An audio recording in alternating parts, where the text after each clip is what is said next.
Wake up, Maggie, I think I got something to say to you. I laughed at all of your jokes. My love, you didn't need to coax. Oh, Maggie, I couldn't have tried anymore.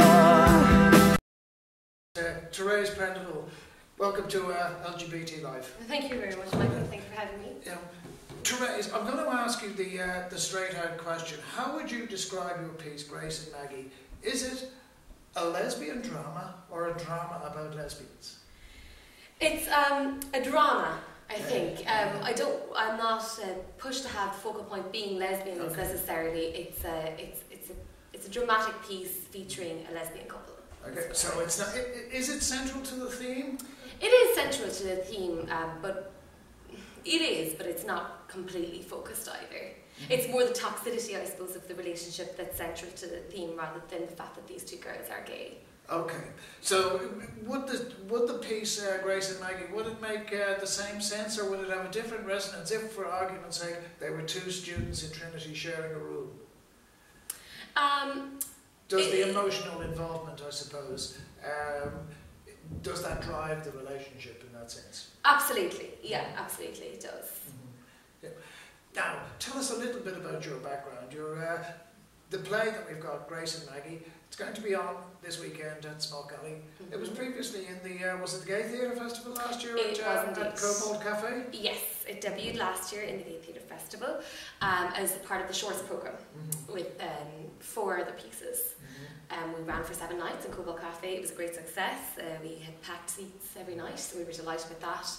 And from that, and based on feedback, we decided to make it into a full-length piece. Okay, so it's gone from an entree to a main course, as we Exactly. So the piece was nominated for Best Female Actress then as well during the Gay Festival, which was a great boost. Was that yourself? That was myself, yeah. Congratulations. Thank you very much. So we were delighted with that. So yeah, now we're... So when you take a short piece and then you expand it, clearly, obviously size comes into it as well, but so does complexity.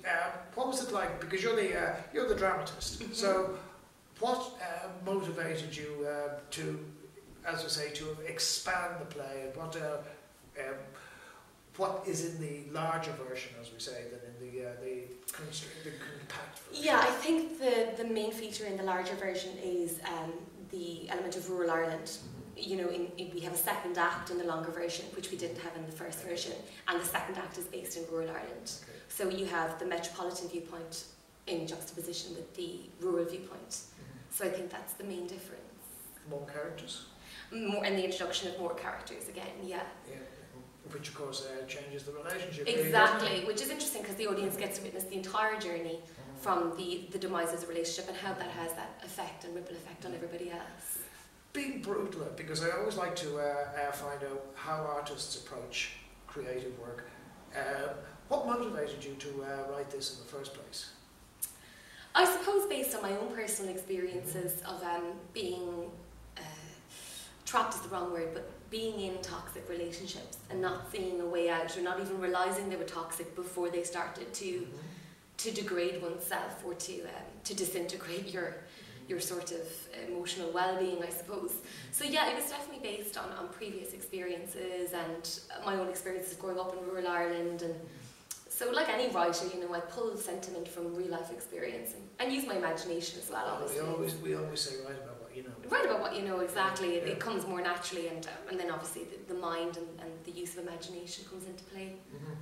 How important is language then in this circumstance? Because you've got a language that would come out of rural Ireland, and you've also you've got a language that would come out of LGBT. They're not necessarily as homogenous, if you will. Exactly, yeah. No, it's very interesting actually that you bring that up, because a lot of the play is based in the rural Ireland dialect.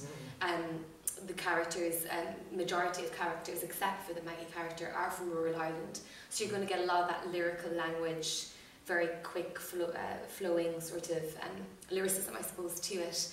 And then that is contrasted with, I suppose, the language the girls use in the city. But I wouldn't necessarily say it's LGBT related. It's more just sort of mid-20s modernised, like set in the time, as we say. Yeah, the girls have their own sort of, like any couple, you know, you have your own sort of banter and your own sort of ways. Yeah. Interestingly, because I don't want to give away the narrative, people should go and see it and enjoy it for themselves and make their own minds up. But essentially, one of the issues that does arise is the issue of, for want of a better term, infidelity or Yes. monogamy.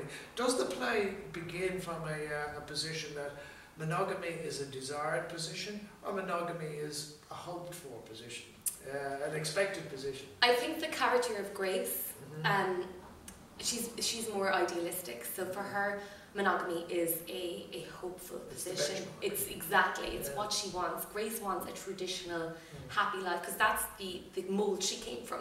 Being from rural Ireland, she grew up thinking, you know what, this is what I want. I want the wedding and the happy ever after. So she represents that very much, so she pushes for that benchmark, whereas the Maggie character is more, I suppose, modern, for a better sense of the word. She doesn't conform to those sort of ideals or expectations, so that's where the clash. In many respects, that shows the difference between what I would call harmony and order. Yeah, exactly, yeah, it does. So. And order always comes with a preeminence, as we say, which, what can I say in relationships? Yeah. So, tell me this, and this again, I don't want people to get the wrong impression, but when I was when LGBT started to be talked about in the mid-70s, when I was a bit of a lad, people used to, there was a stereotypical view that basically males were, if you like, the infidelity bracket, and generally speaking, gay women were pretty much monogamous in that sense of the word. Is this blown out of the water by your play, or is that, as you say, is that your experience? Because generally the view is that women's relationships are much more harmonious, whereas men's, dare we say it, you know. Yeah, I completely agree. There is definitely that feeling to the world. But in my play, I suppose I do blow it out of the water. Yeah, and that was based more on my experiences rather than the actual thing itself. But so I suppose it does blow it out of the water in that sense. The second one then, just to put it up to you, is that again it was generally assumed, for want of a better term, is that because we talk about infidelity, in a gay female couple, infidelity with the male was worse than infidelity with another female. Does the play address those, or is it all within that gay female context? It's all within a gay female context, the play. Yeah. But it could easily be male or female, you know.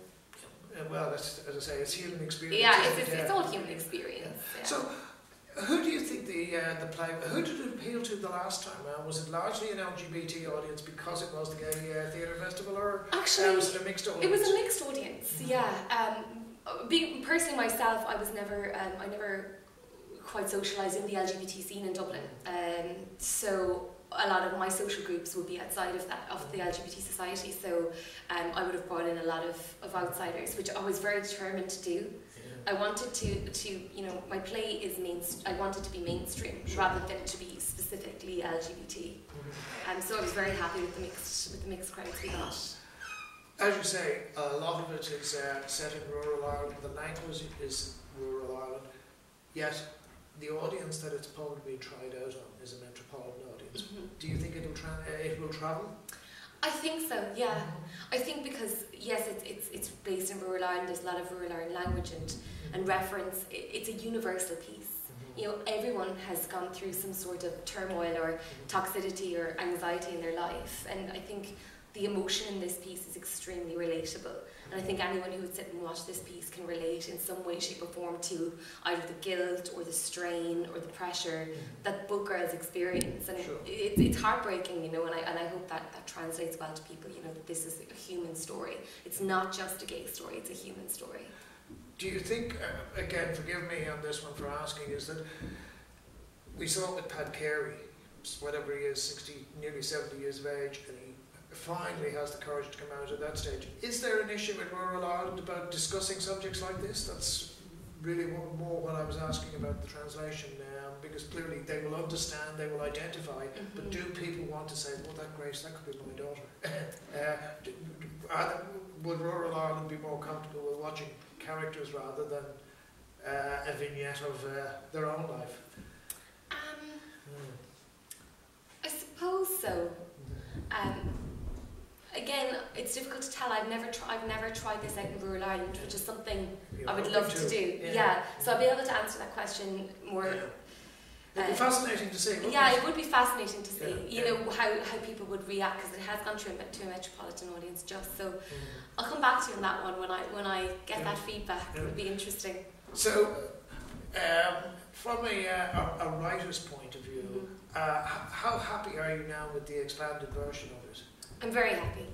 Yeah, I feel like, you know, it's been a work in progress for nearly 3 years. It started off when I was in my final year of college in my playwriting class, and now it has evolved to a full length. I feel very happy. I'm very proud of the piece. I think in my opinion, it's a strong one, so I'm happy. Yeah, there's a big difference in venue between the Cobo Cafe and the Smoke Alley. How do you feel about playing the bigger venue? I'm excited, and our team are very excited, but again, it's a completely different show now. You know, we've had to expand our set, our lighting design, 2 acts now, lots of transitions, so we're looking forward to the challenge, but it'll certainly be a challenge. It started off as a very intimate 1-act piece in a cafe, and suddenly it's trying to fill the main space in Smoke Alley, so... You've described it to me as a dark comedy. A dark comedy, yeah, Share dramatic with comedy. the listeners what that means.